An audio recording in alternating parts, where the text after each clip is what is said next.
श्रीराम जय राम जय जय राम. श्रीराम जय राम जय जय राम. 5 जून. वैराग्य वाचून सारा परमार्थ लटका आहे.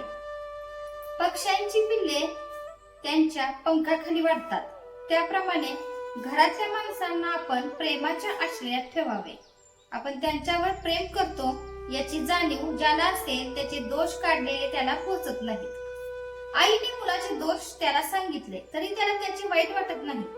रोग्याच्या अंगातला ताप निघाला की त्याला शक्तीचे औषध लागू पडते, कारण शक्ती येणे हे स्वाभाविक आहे. त्याचप्रमाणे अंतःकरण शुद्ध झाले की परमार्थ सोपा बनतो.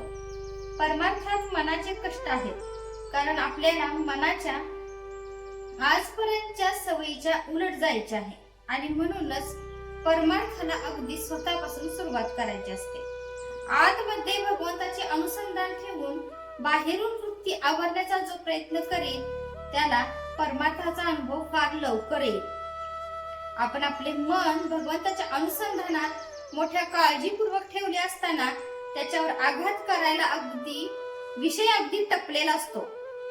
मन जरा भगवंतापासून बाजूला झाले की पुरे विषयाने त्याच्यावर घातलाच म्हणून समजावे. साधकाने रात्रंदिवस अगदी डोळ्यात तेल घालून जपले पाहिजे. म्हणून परमार्थ म्हणजे अखंड सावधानता होय. प्रपंच आणि परमार्थ वेगळा नाही. प्रपंच अनासक्तीने आणि आनंदाने करणे हाच परमार्थ. परमार्थाच्या आड काय येते? धन, सूत, दारा वगैरे आड येत नाहीत, तर त्यांच्यावरचे जे ममत्व ते आड येते. वस्तूवर आसक्ती न ठेवणे हे वैराग्य आहे.